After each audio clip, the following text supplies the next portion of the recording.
Commitment and motivation are not actions, they are feelings. In order to put them into action, guess what, guys? You have to have the energy to do it.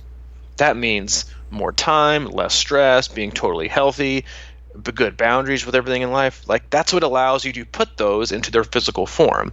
So an athlete say, I'm sorry, I'm just really struggling with motivation and commitment. Well, you're probably not. You just don't have the energy to express it.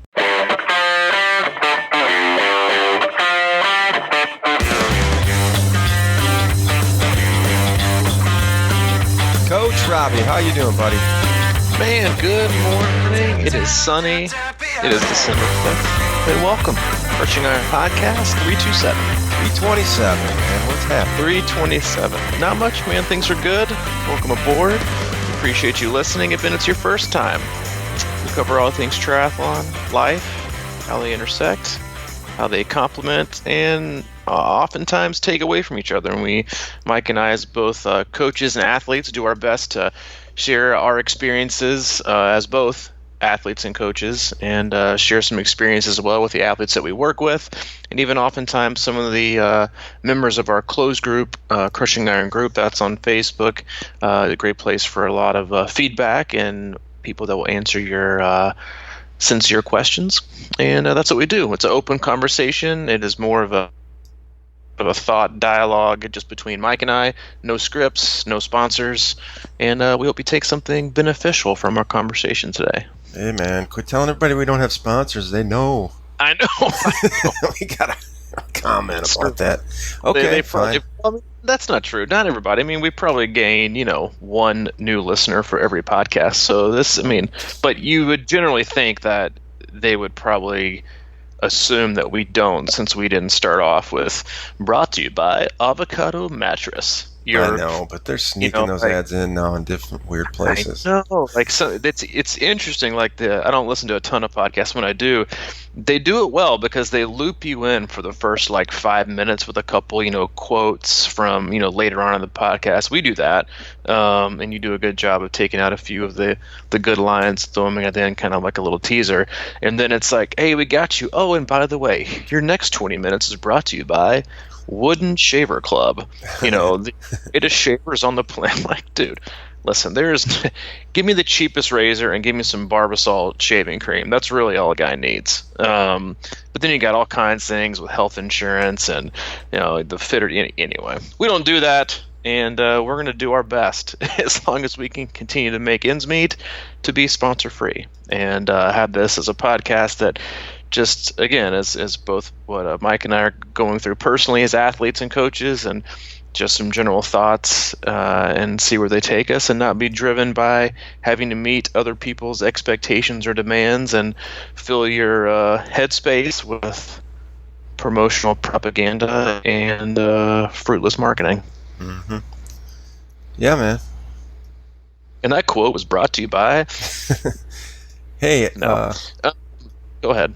No. I was just wondering what you're thinking about today. My Badger hoops team is toast, man. They're bad. Oh yeah, you know what? You will listen. We get a lot of praise and a lot of flack for talking college sports, but quickly, I'm assuming the Vols won last night. They played kind of a not very good team, but our teams play each other in basketball. I think December 28th in Knoxville. It's within driving distance. We may or may not go. A lot to be decided between now and then.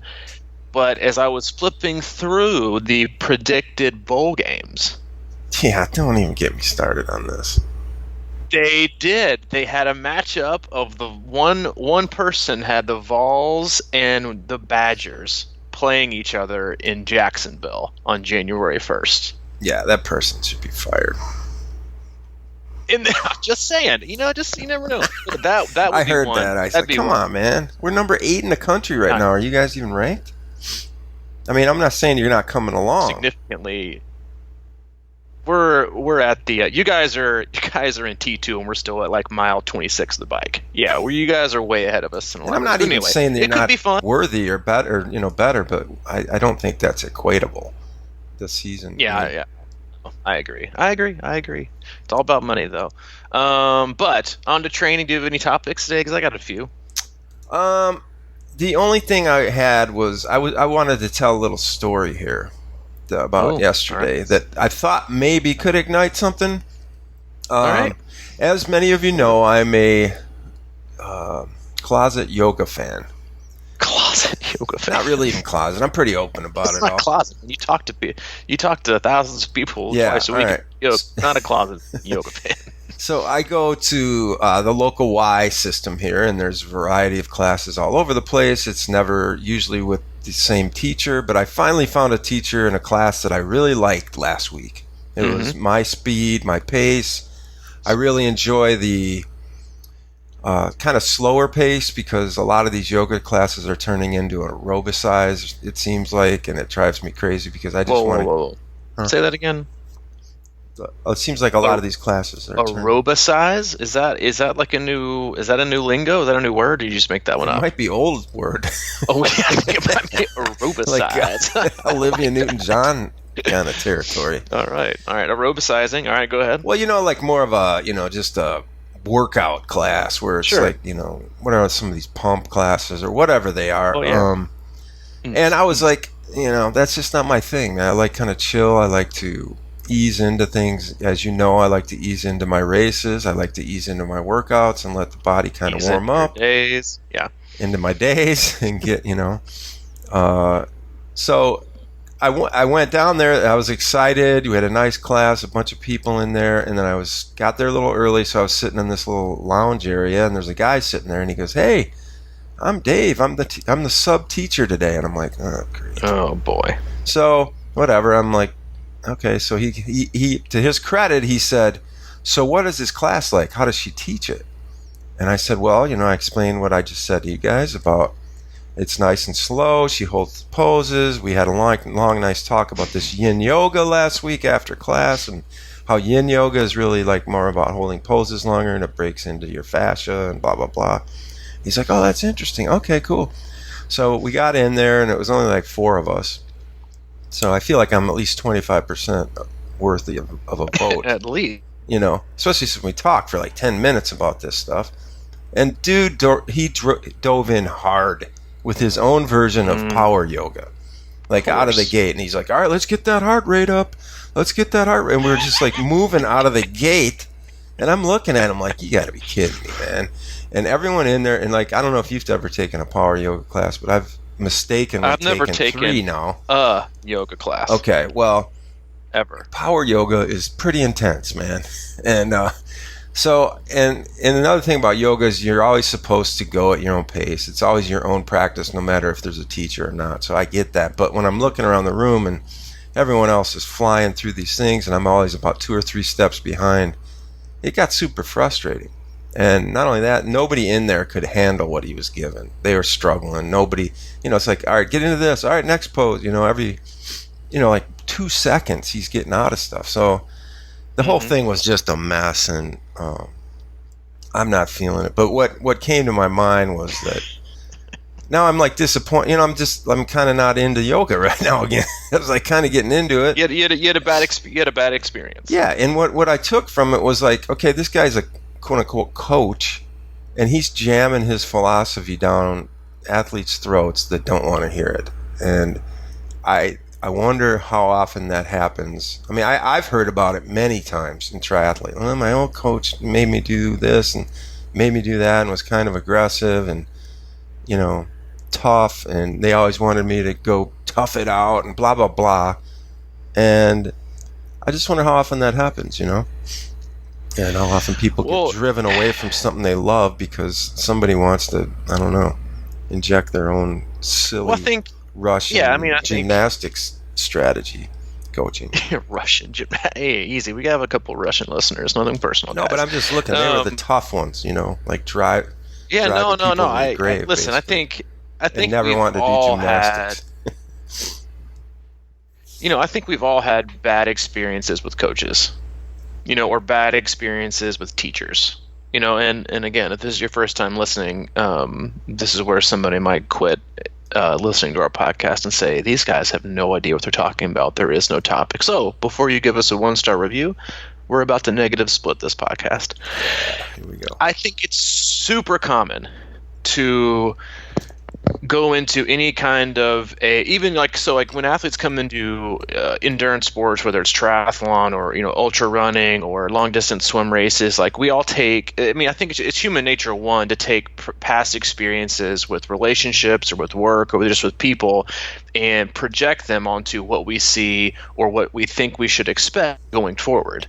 And like I even had an athlete that I work with out in California, and she was just simply commenting on that her daughter is I think getting quite a bit faster, and it was kind of mentioned about maybe getting some coaching, and then she was like, yeah, but I don't want somebody like berating me and telling me what to do, and like drill sergeant. And obviously that's not even like, I'm like the opposite coach, but that wasn't her last experience from high school from track, or I think it was some kind of coaching experience. So I think we all take those. I mean, listen, like you and I have been and are constantly being shaped by the things we do, the people we come into contact with, the relationships that we have, and the experiences that we are a part of and create.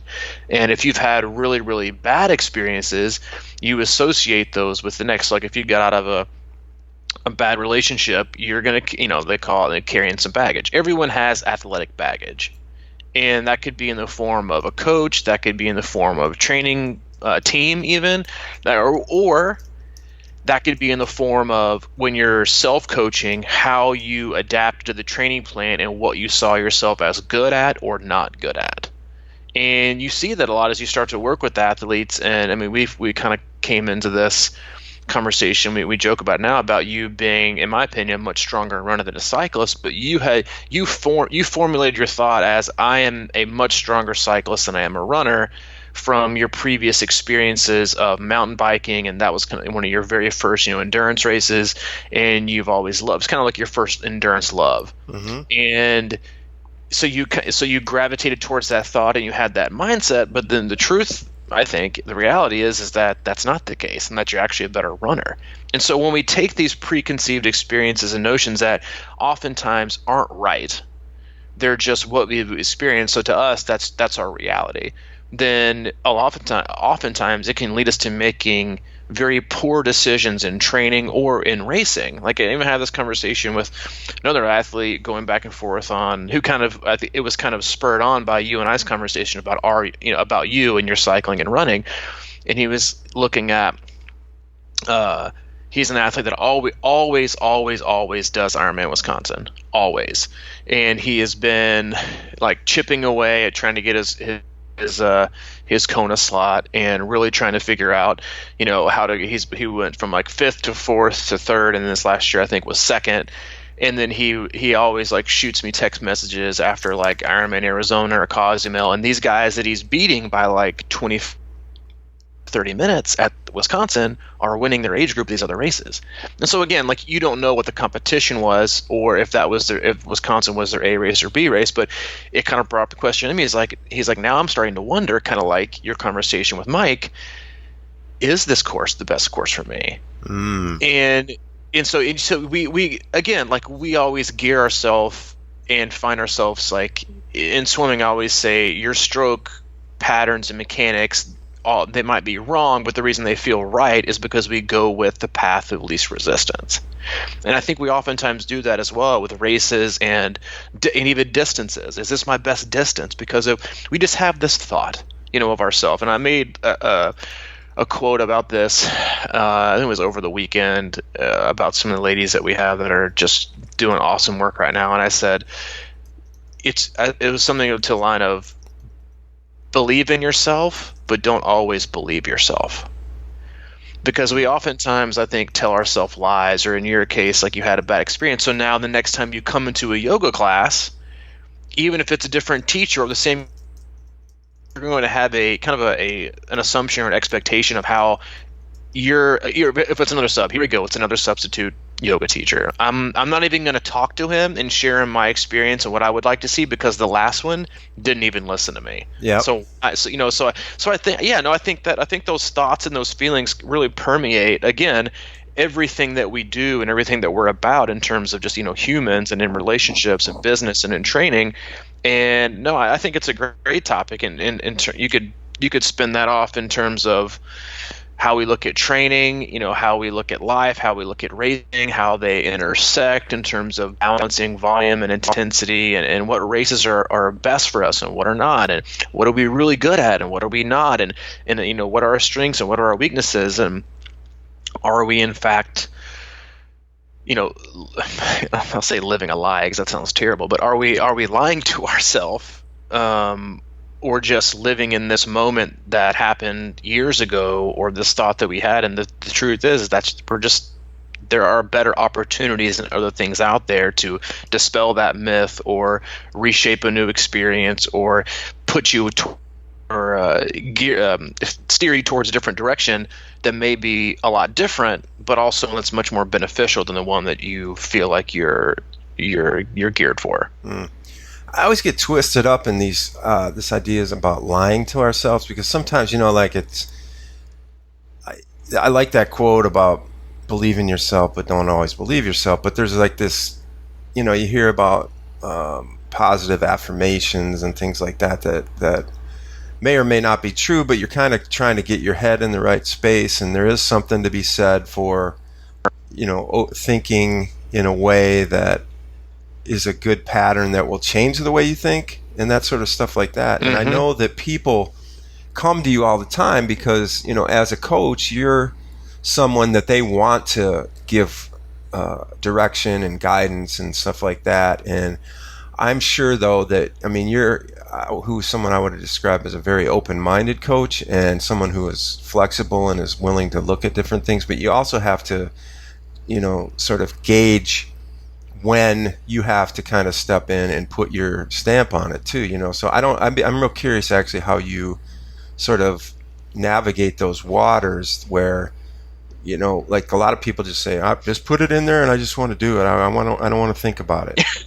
That's the big line that you hear all the time. But I'm sure that there's a lot more thought that you put into it on the back end, where it's like, okay, people may say that, but you can tell that they're tired, or maybe that isn't the best route for them, and you have to kind of make your adjustments. And do you do that through discussion, or you just kind of sometimes just do it and not let them know about it? Or, you know what I'm getting at here? Well, the interesting position that every coach is in is when an athlete reaches out to you, they're unhappy. Mm-hmm. They're unhappy with their own training. They're unhappy with their consistency. They're unhappy with their results. They're unhappy with getting injured. They're unhappy with their current coach. They're generally either displeased, unhappy, or unsatisfied, or a mixture of all those. And so your job isn't to make them happy.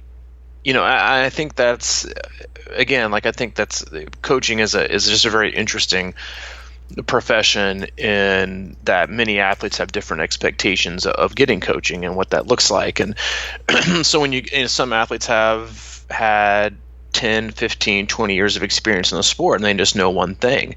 I had an athlete yesterday, he texted me and he was like, all right, so you're telling me basically we're going to do the opposite of what I've been told or read for the past 6 years. And I was like, yeah, matter of fact, I am.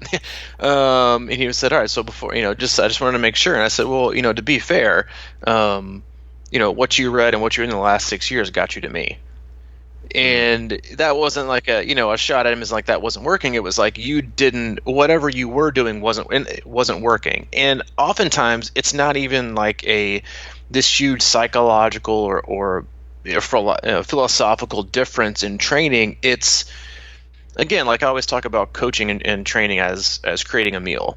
And there's a world of there's a grocery store full of spice racks and produce and everything you could possibly need to put together the best training. That's why athletes sometimes ask me like, why are you okay working with other coaches? Aren't you afraid they're going to steal your training plans? I'm like, no, because I work with I think 10 or 11 coaches, and I think if coaches didn't get coaches, then they're being somewhat hypocritical. But on the other part is like giving someone training or training plans or workouts isn't giving someone all the answers, because I could give you, Mike, I could give you 8 different spices, 2 different, cuts of meat, and a couple other, vegetables or whatever. And I could take the same thing, same exact thing. And we would come up with totally, like, not even close to the same dish, even though we had the same ingredients. Even if we were like, but the differences come in how you make it, the process, and how it comes together. And obviously there's little, small bits and pieces here and there that you tweak with, a teaspoon here and not a teaspoon here, and, preheat here or sear here and put back in the oven here. Like those are where the differences lie. So again, like when people come in and get coaching, sometimes it's performance, but also a lot of times it's psychological. Like a lot of people, and again, like that's one of my favorite parts of coaching is working in a sport. And this is one I think of, there's a lot of things that, we're definitely mediocre at and then we do okay at. And then there's a couple of things I feel like we do really well. And I think one of the things I'm the most proud of in terms of what I believe have been able to accomplish to an extent, not to some like world-changing podcast, but I know it has helped, and I know it has helped change people because we have gotten the emails. And yes, it's not like this list of, thousands, but I do think one of the things that we do is in a sport that burnout and injury and being dissatisfied and being frustrated and being overtrained, and on the other end, and having like such poor boundaries with the sport and forgetting why you did it, just permeates every level of beginner, intermediate, and advanced triathlete. There's regardless of speed, those types of adjectives or adverbs you could use to describe many of your friends. Frustrated, overtrained, disgruntled, has poor boundaries with the sport, is type A, is anal, is selfish, is all those things. And one of the things that we really try to do, you and I both, that I think we feel kind of pulled to do is do our best to share our experience, and that doesn't have to be that way. Mm-hmm. And we've talked about this before, I think, on a couple other podcasts, in that, like, oftentimes with some athletes, like, yes, do I need to, and this, I think this is true for even self-coached athletes, is like you need to work at getting out of your own way, and doing too much. Like, again, like most people think that they're getting a coach to tell them to work out more, and oftentimes it's just having someone you trust that's telling you it's okay to do less, or it's okay to take days off. But where most athletes find their biggest performance gain is when they become free. And I don't mean free, in some like spiritual way. I mean in terms of training free and racing free, and not feeling tied down to these expectations and these restraints and these performance oriented goals and these metrics, to where they're not able to express who they are through racing and their fitness. And that is when athletes can really, because again, like we talk about stress all the time in a million different avenues, in terms of, you've got, if you're the global athletics, athlete, stress is, performance, physical, professional, and personal. All those are stress. And so when a coach can remove a certain amount of stress from your life, which is, maybe planning or having you train less or train the right way, having less stress is like that's like everyone's goal, right? I mean, going back to the beginning of this podcast, you're talking about yoga. Most people go to yoga, because it's a good workout, you become more flexible, but a lot of people do it for stress relief. Like, people literally do these things to relieve stress. Yes. But so many people get caught up in doing them and become more stressed in the process. Oh my God, I'm going to miss a workout today. Coach, what am I going to do? Well, you're going to not do it, and you're going to realize that, what? That's okay. Like, dude, it's a workout. Move on. But you'd be shocked. Well, you wouldn't be shocked because you know this, but people would be, I think, just shocked. Like, it's just a workout. And so, like, removing stress from people and removing that tension that they have in their body, and the amount of weight that they put on their shoulders to do these things that are supposed to be fun and stress relieving instead of stress causing, like, that's when they start to perform. And we've had, more than I can even count, people that we coach, and that even just in the closed Facebook group, that have done these races watchless. and have, I think it's just a small analogy, an example of racing free and being, and letting stress go away and just being who you are that day and how freeing that is. And every single time it's a positive result. I didn't know I could do this. And I think that so many times athletes, I just think we do this to ourselves. We operate with a certain level of tension. And you see this in professional sports as well. Like when they say, like, you were in such a groove, you were hitting every shot, or you were like, how was it? Like, I was in the zone. There's nothing stressful about being in the zone. They say, like, I was in the zone where I was in a good flow. I was feeling very fluid. And it's not like, I was so stressed about making that or doing the shot that I shot it and I made it. No. They're just like in the moment and being who they are. And that's what you hope as a coach. And again, if you're a self-coach athlete, what your mission should be is to free yourself of that stress to allow yourself to perform at the highest level, because no one performs better when they're really stressed. And again, if you kind of peel the layers back on that and what you do the other 85-90% of the year, which is train, no one trains well when they're stressed either. And that the removal of that, or mitigating the impact that it can have, is huge, and it's so underrated. I agree, man.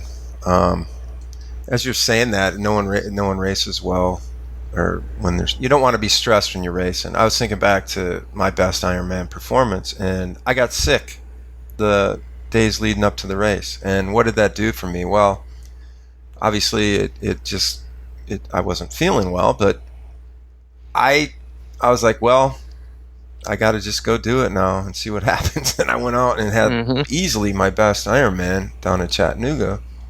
And there's a lot to be said for that, man.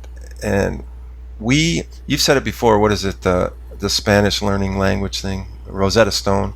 We try, like when you teach about swimming, you like to say, I'm the Rosetta Stone of swimming. And it's all about taking out variables that really don't matter, and it's just extra stress piled on. And I am a widely renowned anti-power meter guy for the most part. Yes, and for me, that's why it is. I think it's just because, like, that's such a rabbit hole, and I think obviously it's good for people that are at that place, right? But if you're coming into triathlon and now all of a sudden we're going to have to say, all right, you need to be looking at these numbers and thinking about your FTP and always worried, like, that is the deepest rabbit hole you can go down almost. And for me, it just doesn't pay off. I know that you mentioned earlier, I've always felt comfortable about my cycling. I don't necessarily think it's a weakness. I always do pretty well in the cycling portion, but I just don't cycle enough. I mean, it's pretty simple for me. And my whole goal is to figure out how I can like cycling more, so I will get on my bike more, and then that will take care of itself. I mean, it's pretty simple. And right. But I think what you said there is really telling. And if you could flip that, you could say, I would say cycling isn't my weakness, but my belief that it's my strength is a weakness. You're right. I think that's true. It was. And I think I don't. Right. We figured that out. We figured that out. But again, like, I think we do that in a lot of areas. Like, I'm really, really organized. I'm great at time management. And you look back and you're like, whoa. Let's not jump to conclusions here, because your assumption that you're great at time management, oftentimes if you're not good at it, means you're even worse at it, because you procrastinate, or you don't get things done, or you're not organized in your time. Like, again, like I'm really good at this race. I'm great at flat courses, or on the contrary, I can't do hills. I just can't. I'm not good at them. And then you put them on a hill course, and you're like, dude, you like demolish people on that one. And I just think it's fascinating how and I think it'd be hard for us all to kind of go back and look and see, if it was possible to, like, go back through our memory and our life and our experiences and think, all right, when did I formulate that thought that I hated this, or I didn't? Again, like, running is one of those things, or swimming is one of the things where people, like, if I start working, they're like, I hate it. They always have something they hate. Most of the time I hate swimming. And I'm like, well, you're about to hopefully love it. But what's oftentimes is if you go back and look at if we're talking about, endurance training and triathlon, like go back through our experiences, it's so many times that we struggle with dislike or feeling jaded or frustrated with things that we don't understand or don't see the purpose. And swimming is huge. That's one of the biggest ones for athletes, is that I just don't see the purpose. I don't know what I'm doing. I just go out there and swim, and then no wonder. It's like being forced to read a book that you don't even like for 45 minutes, and then I'm going to quiz you on it 20 questions, and you're not going to have any idea because you're going to be so disengaged reading it because you feel like you have to. Either because it's a chore or you don't know how to create a purpose. So of course you're going to be disengaged or find little to no value or get nothing out of something that doesn't to you have purpose. Yeah. And so when you create those opportunities or you create more structure with, something like swimming is a great example, and you create structure and you make people work. Yes. I always find it very fascinating, and that people that hate swimming, oftentimes I start working with, are swimming so slow and so infrequent that they dislike it so much, and then the first few workouts they do in their training are sometimes shorter but are so much harder. In 25s and 50s are I actually like that, and they worked harder, but they feel fulfilled, and I don't feel well, that's true, because your life is all about time and we should protect our time. They feel like they got value out of the time. And I think that's one of the things that so many athletes struggle with. And I don't have the time, or I don't want to make the time, or I don't, again, going back to, time is the one thing that we can never get back. I saw this, I think, quote from, I want to say it was Bill Gates, but it's one of those, super smart, Microsoft type Google people, and he was talking about his calendar and how he prioritized things. He was and how he would sometimes have entire days where he had nothing planned, and he said, you can always make your money back, but you can never get your time back. Mm-hmm. And talking about how the biggest thing now is for people protecting their time. And so when you go into training and allocating your hours, you need to feel like your time is being well spent. And again, that's why so many people don't go and do things that they don't like, they feel disengaged with, they lack the vision to see the purpose or what part they're playing in this process. So they just become disengaged and they don't participate in it because they think it's a waste, not necessarily a waste of time, but I guess it is a wasteful use of their time if they can't see a return on their investment, which is time. And so you have to create things that are purposeful or explain that, and again, that's why I'm super, the podcast is so great as in a coaching aspect, is because you get to talk about the purpose and the process and what you should expect and why it's this way, and then you kind of let people adopt, hopefully a specific mindset or tweak it to them and their life and their goals and their what they're trying to do with their performance, and then you hopefully can do things with understanding. You're not just following blindly. And you should never follow anything blindly. You should always question things. And again, we're stuck in a world and a society to where most people just follow things blindly, and they share headlines blindly. They believe in their, religious and political affiliations totally blindly just because their parents, grandparents, great-grandparents, great-great-great-grandparents, uncles down the road decided they were going to be, this. And you should always question things and believe things, and then it's okay to do that, and it's okay to kind of figure things out or to tweak things or to be who you are within a process, or finding out in swimming and cycling and running what that specific purpose is. And yes, processes are useless if you don't see results along the way. You can't use that as an excuse. But buying into something and feeling, I think process empowered is a great phrase for athletes that are because the hardest thing for people when I talk about process and being committed to something, the hardest part about that this day and age is that people want results instantly. Instantly. They want to see results in a week. Yeah. What do you see? Why am I not getting better? Why am I doing this? Why is this? I want to get better. And people, you see all the time, they just become very unhappy or frustrated if they don't see it. And a lot of times it's not that they don't see it, it's more so that they're looking in the wrong direction. And so streamlining those things and being involved in a process and feeling like the things that you are doing with your time are purposeful is good. And that's why, like, I was adding up numbers this morning, because I've had athletes in the past be like, yeah, man, like, these 20 to 25 minute runs, like, I just don't see the point, in doing them. And why I should do them, and I'm just struggling with doing those. And I was like, well, listen, let me break it down to you this way. Let's say every week of the year, you squeeze yourself out the door for 2 25-minute easy runs. That's it. Just 2 extra that you might think at the time are useless.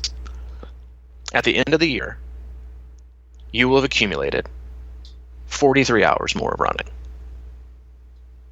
You will have spent almost 2 full days running, more than you would have if you had have skipped those runs that you thought were pointless. And it's doing it's not an equation, but just doing simple math on the short-term investment and the long-term gain for athletes in the sport. You have to do it sometimes so they can kind of wrap their brain around how much those accumulate. Because again, like, who says if you do a couple months of 25s, you can't squeeze in 2 30s, or 2 35? Now you're looking at 3 days, 3 entire days of running more that you just did. And now you're going to tell me that it wasn't worth it. Well, it wasn't. To you, it didn't seem worth starting. But if you look at it, at the way of how many hours it's going to equate, well, you're damn sure it's worth finishing, because of what you're going to get in return. But it's the bits and pieces and being committed to something like that make the biggest difference.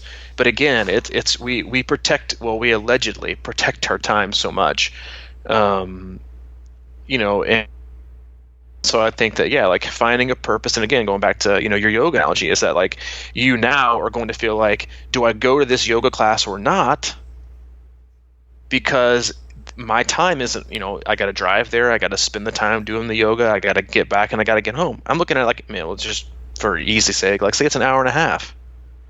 That's an hour and a half of my time. And do I really feel like I'm going to get something purposeful out of it, or I'm going to get the same teacher again, have the same bad experience, because I'm never going to get that time back? Yeah, I know, man. It's like, I should have walked out, honestly, because it kind of grated on me. But there's always that fine line too. Is like, all right, just stick it out and see if it, whatever. But like Gary Vee, I talk about him a lot. I heard him say one time about time. He's like, everybody wants to schedule a meeting for an hour.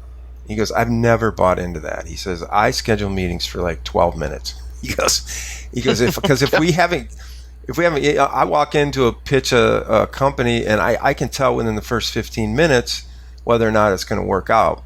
And if it's not, I just leave. And he says, other companies spend like they'll try and have like 15 more meetings with them and work it out. But I just know in my core, that's not us. It's not for me. And I spend 15 minutes and they spend 15 hours trying to get nothing.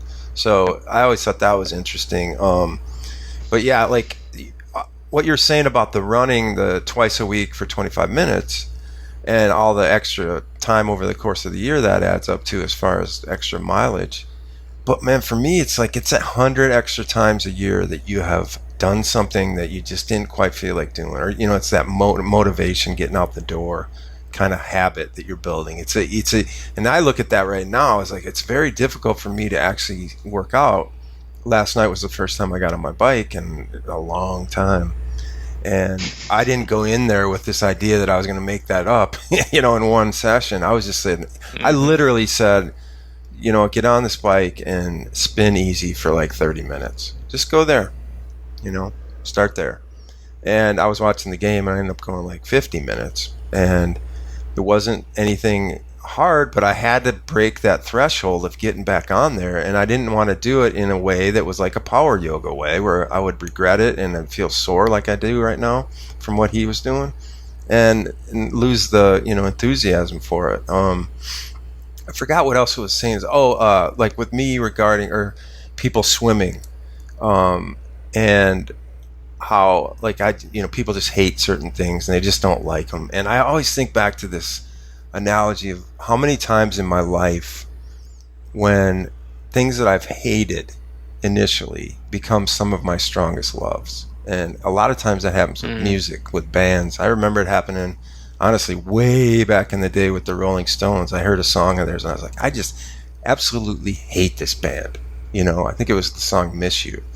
And it's weird how this stands out, but over time, they became just like, obviously, one of the greatest bands ever. But it's like, I just love, but it was a weird thing that I just did not want anything to do with them for the longest time. And then all of a sudden, for some reason, that's whatever. So I guess my long point on that is I am not above the idea that I could be a power meter lover. And I can see that, but I'm resisting for sure. Because at this point, it just seems like too much for me. But I could totally see how that would happen. So I'm not beyond the idea of seeing that possibly just because I hate something doesn't mean that there's something in, because usually it's a reflection of you, right? There's something in the other person or in the other thought or probably whatever that bothers you about yourself, or it intimidates you, or it makes you wish you could be that, or whatever the case is. And I think that happens a lot. And I try to be aware of it. That's the thing about, parameters. That's either going to prove or disprove something. Terms of what you think or what you see or what you believe. And, I think that's like, to what you said, is so great. I think about like what you see in terms of how you become like these thoughts, and how you now perpetuate them into what you see, and how that's filtered through, again, like our experiences and what we think about, our training or we're just not good at, or we don't want to do, or I'm not a guy who likes power meters. Well, what made you decide that? And what led you to that? And what is, I'm not a guy who loves, running a lot, or, that one of my favorite was, I can't run a lot because I get injured. Well, are you getting injured because you ran a lot, or are you getting injured because you run too hard when you run, or your long run is, 60% longer than your weekly runs, and so I think, those are often teams. I think it's always good to go back and look at and do some like introspection and challenging what you see and what you think about why you just don't like something, because the fact is that we're always changing, right? We're always in a different season of life. We're always, going through different things in different parts of our lives, and oftentimes is that our life and our season of life and who we are has changed, but the experience from our past has continued. It's grown roots. It's not just growing. It's like infesting our thoughts, and then you're like, wait a minute, why is it again that I don't like this? Like a good example I've always used is, I used to always say that I hated fishing. Hated it. Just flat out hated it. I can't, why the hell would I want to waste my time doing this and just stand there or sit there doing basically nothing? And I don't even know why I had that thought. And when I went into treatment, like one of the third weeks I was there, we would go down to this spot in this creek at the Piney River, and we would fish. And I remember going down there being like, oh my God, this is sure. And it's like freezing, right? Because I went there in like November, December, January, February. Like it was just straight freezing. And I absolutely fell in love with it. And there would be days where, like the middle of the day when it's like 20 degrees and I even knew the fish wouldn't be biting, that this RA would take me there, and I fell in love with it. And I remember thinking, like, why again did I think I just never liked this? Mm-hmm. And so again, when we create these experiences with racing and with training or past bad experiences, but that's the thing, is like when talking about carrying baggage, is like oftentimes we're carrying someone else's baggage because we've carried it for so long, we become someone else, and for some reason we just like have our hands gripped to the handle so tight, like we're afraid to let go because we've become comfortable with it, that we're like, whoa. Why am I, Why am I walking through this 80-mile terminal carrying somebody's baggage that I don't even know anymore? And then you let it go, and you're like, whoa, this is it. I'm free. I can move faster. I can move more efficiently. I'm not as tired. I can have tension in my body. This is great. What was that I carried again, and why? And we do that so much again with training and how we see races, and we have one bad experience, and we think, we just can't. I can't do hot races. I can't do hilly courses. I can't do open water. Why? Because you had either one bad experience in a certain time of your life, and now, and the truth of the matter is, and most of the times we really don't want to admit this, is but that a lot of times our bad experiences are nothing but the fault from bad preparation. Mm. And so if you prepare differently and prepare intelligently and you actually do the training you're supposed to, then voila, guess what? Better experiences happen. Oh, it was miserable. I had to walk the last 10 miles. I'm just not made for that distance. Or it's just, I'm like, yeah, well, running more than 15 miles a weekend might have helped a little bit. So look back and be objective and a little bit harder on the why behind the training baggage or the racing baggage that you're carrying. And are you carrying it for a different athlete that's not you anymore? Or are you carrying it for somebody who just chose to pack really, really poorly? And now if you could rearrange things and get rid of some trash or some things you don't wear anymore, could you be a lot more efficient? And I just think that it's something that, again, if you're looking at a time of year to do some reflection and some introspection on the whys and the hows, and am I losing motivation or commitment, or am I just failing to see purpose? Like, that's a huge thing for athletes, is that, like, are you, like, you have to have, like, when athletes tell me that, I'm sorry, coach, I'm really struggling with motivation and commitment right now. No, you're not. You're like, those are feelings. Like, those aren't actions. And sometimes athletes are like famous for like confusing those two. Commitment and motivation are not actions, they are feelings. Feeling committed and being motivated are feelings and emotions. In order to put them into action, guess what, guys? Newsflash, you have to have the energy to do it. That means more time, less stress, being totally healthy, good boundaries with everything in life. Like, that's what allows you to put those into their physical form. So when athletes say, I'm sorry, I'm just really struggling with motivation and commitment, well, you're probably not. You just don't have the energy to express it.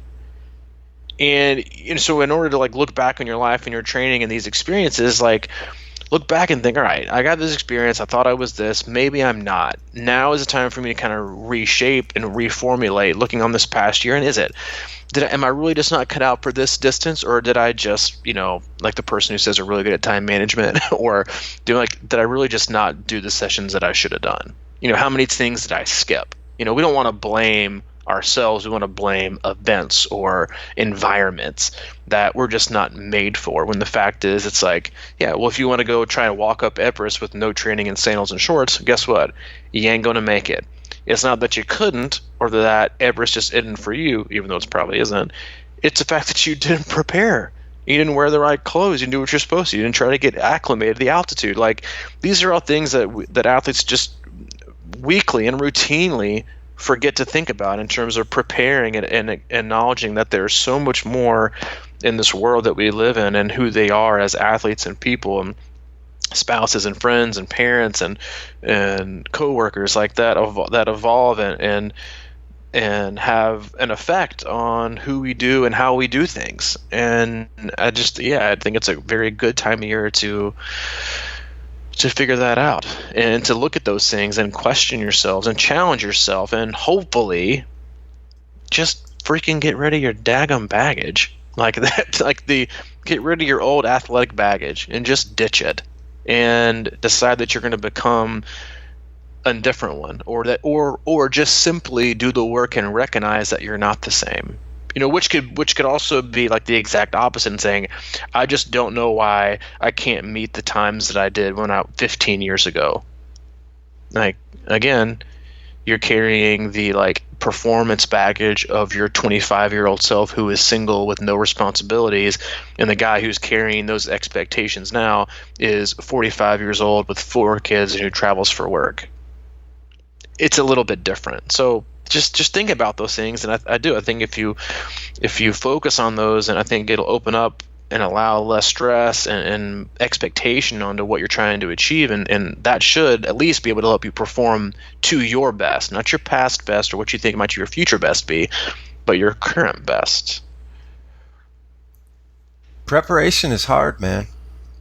Good preparation is hard, and I think that's what it's all about, really, is that, you know, we see these challenges in front of us, and I guess for me right now, I think about it in terms of, you know, am I willing to prepare for the bike where I can kind of make it more of a non-issue in the race? You know, that, I mean, because that's sort of what it all boils down to, is like, can you prepare yourself enough so that you can get through whatever it is without feeling more stress, and whether that's physical or mental or whatever it is, and that starts now. And, you know, not just for me, but for most people out there, where these things that we hate or the things that scare us are the ones that we probably have to dive into. And I mean, that's really kind of boiling it down. I think a lot of times, I mean, you said it many times in this podcast, I can't do this or I can't do that. It's just because probably haven't dove in deep enough and gotten through a point, breaking through a wall, so to speak, where you can be like, because how many times have we heard it? You know, swimming, it seems like it happens a lot with athletes that we talk to, where can't do this. Now they all of a sudden love swimming, and it's because it got easier, right? And they've gotten stronger, and then it's become easier, and they've gotten into the pool more. And every time they jump in the pool now, it doesn't feel like a big production, like, oh my God, it's freezing in there. The more you do that, the less you even think about that sort of stuff. You know, you just kind of go to the gym or go to the pool and shower and just jump in, and you don't spend 15 minutes on the deck going, man, that's freezing, I don't know if I want to go in there. You just do it. And all that thought energy and all that motivation of just trying to get there and get in the water sucks the life out of you. I mean, I really just believe that. I mean, over time, especially, that, you know, we're doing this long term. And those things add up, you know. It's just like, you got to get that out of your head. It's that approach of, I'm investing, I'm not extracting, because everyone right now in every workout expects to extract something. I've got to get something from this. I need to see that I'm making my return right now, versus, you know, the piggy bank approach, or, you know, the long-term yield, and, you know, you're depositing little bits here and there and to get your big return later. You know, what's gonna yield the best and be the safest route to get there, but isn't going to leave you. You know, you got people who want to invest smartly and you know, take a little bit of their paycheck out every single week or month and put it away for, you know, 20 years down the road. And you get the people who save up, you know, extra cash throughout the whole entire year and go to Vegas and blow it all in a weekend. You know, like that's the world we live in. That's the two different types of athletes too, where they want to put something into every workout and know that down the road and later it's going to yield a big result. They don't expect to see that huge result every single day. Yeah, man. Nor are the workouts shaped to show you that. It's about long term. It's not about immediate extraction and I have to get something from this workout. No, you should be putting things in, not always taking things out. Yeah. I heard an interview with Zach Bitter the other night. He's an ultra runner, and he just set the 100-mile record or whatever. Yeah, I think it was on a track. No, he was on Rogan, right? Yeah, that was the one I listened to. He was I think it was on a track, and he averaged over 100 miles of 6:40 pace or something like that.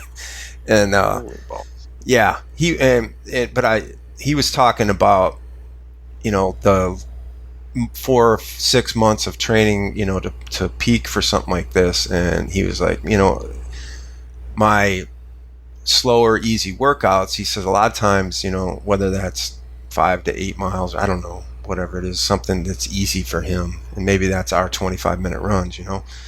He says, you know, I have to make, you know, because they were talking about fueling, and he said, you know, how do you fuel stuff like that? And he goes, honestly, he goes, man, I just don't take a lot. You know, I'll drink water or whatever, and I just try to, you know, remember that go slow enough where, it helps me go to a comfortable pace, because I have to think to myself, it's like, do I really want to fuel this and make this run super easy and fueled by rocket fuel, and make my easy run, over the top energy? Because he was talking about the glucose and all that stuff. And he's like, I have to be able to accept that I'm just not maybe going to be faster. It's not going to be quite as easy as it would be if I was fueling, like really efficient fueling kind of a thing.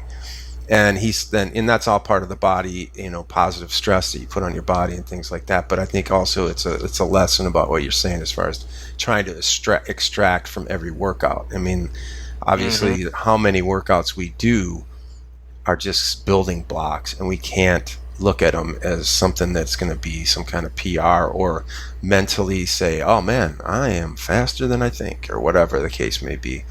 I think you just have to approach things in a way. I like that analogy where you're investing over time, and it's hard sometimes, but it's like those fundamentals, the basics, are the things that aren't too exciting, but they're the ones that add up over time. Well, the best, we'll end it on this one. The best analogy I can give you as an athlete is, do you want to be the person who, there's two different kinds of athletes. The athletes who every day put in a little money in their piggy bank, their training piggy bank. Every day they put something in. They don't, and then after weeks and months, 6 months maybe, they don't even need to break it open. They just pop out the bottom, take out all the money that they've earned, and they spend it on race day. Whereas the other end, you have athletes that try to shove in, half dollars and whole dollars don't even fit in the slot. And then instead of popping it open for 6 months, they break it open with a sledgehammer every week or two, trying to get something out. And then they have to glue it and tape it back together. Well, if you do that 7, 8, 9, 10, 11 times a year, guess what? At some point, you're going to break it finally, trying to get something out of a week or a 10 days or a workout, and make a quick return on bang for your buck. You're not going to be able to put it back together. And that's how you get overtrained and injured and burnt out, by trying to consistently break your bank. Invest in, not just in the training and in the process, but invest in yourself for the long term, not the short term. And again, I understand that, because it's absolutely terrifying for people, athletes, whatever you want to say it, humans, whoever, to invest and believe in themselves long term. Everybody can fly on the wings of their ego for 24 hours or 48 hours.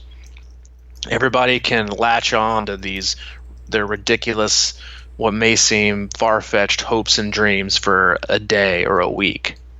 But it is absolutely terrifying for some athletes to believe in themselves for months and months and years, because that's when you realize that it really is about habits and behavior and mindset and what you can do, just you, by yourself or with someone that you trust. That's the scary part, because you don't know when it's going to come. You don't know what's going to get there, and to be that committed is a huge responsibility. So don't be the person who, again, can latch on to the hopes and for a week, or, hang on to the ego for a day. That's how people get ruined in every aspect of life. Invest in yourself long term, invest in your training long term, invest in a process long term, and create yields for yourself that you did it the right way, that you'll feel good about, and set yourself up for success in every aspect, whether it's training, whether it's life, whether it's relationships. Do it that way. Don't try to break your bank every 4 or 5 days or every week. It's hard. It's hard to save, but do that. And I promise, if you do it that way, then you're much more likely to A, succeed, and B, succeed while feeling good and being healthy and enjoying the process at the same time.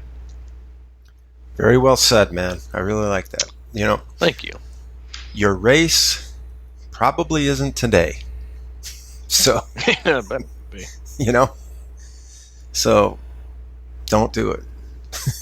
Don't do it, man. Don't do it. I'm telling you, don't do it. Restrain. All right. Don't do it. But you can do this. You can go to our website, which is crushingiron.com. It's our one-stop shop for all things training, coaching, gear, you name it. It's on there. Take a peek, peruse. Let us know if you have any questions about it. And if you do, you can email Mike directly, crushingiron@gmail.com. Or if you have any questions for me, C26coach@gmail.com. All right, buddy. Enjoyed it. Me as well, man. And I will talk to you on Monday. Sounds good.